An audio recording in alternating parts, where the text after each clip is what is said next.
Good morning to you. I'm meteorologist Caroline Carruthers with the News 5 First Alert Storm Team here with your Wednesday morning tropical update. So let's go ahead and get started. It's been a busy morning in the tropical world. Of course, we've been tracking Hurricane Idalia. Made landfall this morning on Keaton Beach in the Big Bend of Florida. It made landfall at 6:45 a.m. That's Central Time. Eastern Time is 7:45 a.m. Winds were at 125 miles per hour. Now, it did rapidly intensify to a Category 4 hurricane overnight, but just before landfall, it did weaken just a touch, but it was still a strong Category 3 major hurricane at landfall with wind speeds at 125 miles per hour. Minimum central pressure estimated to be 949 millibars. So that made landfall. It's currently now moving into southern Georgia. It did weaken pretty quickly, but it's moving quickly as well. It's moving to the north-northeast at 20 miles per hour. Max winds currently, as of the 10 a.m. update, 90 miles per hour, making it a Category 1 hurricane as it moves into southern Georgia. So here is the latest radar picture. This is Tallahassee's radar. You can see it's kind of starting to fall apart. They're not looking as impressive on radar, but it's still a hurricane, and this is still going to be impactful for parts of northern Florida and into southeastern Georgia. So here is the latest track from the Hurricane Center. They have it maintaining hurricane status all the way through Georgia and into South Carolina this afternoon and evening. By the time we get to later overnight and into tomorrow morning, this will be in the Atlantic.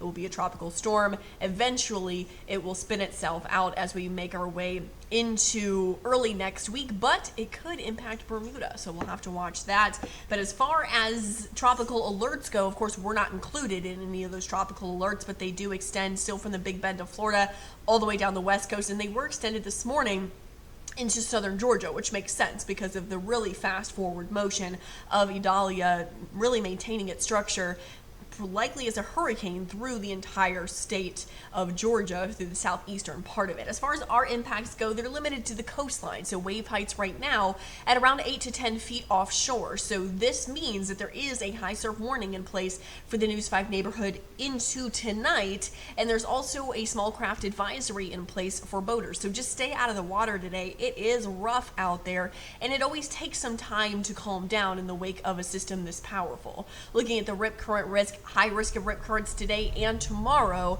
Double red flags are flying along most of our beaches. That means the water is closed to the public. You cannot enter the water.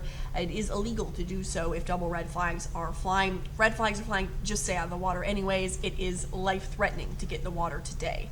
Elsewhere in the tropics, we have several areas we're tracking. So we have Hurricane Franklin continues to weaken as it spins out in the Atlantic.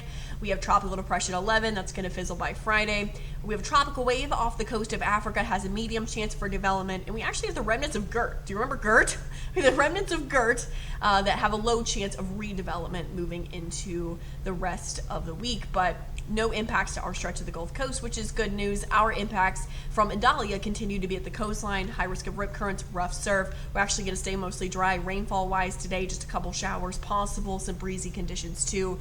Other than that, should be good to go. As far as what you can do, always you got to be prepared. You can check out the hurricane map room on WKRG.com as well. That stays up to date with our latest information as well as our latest graphics.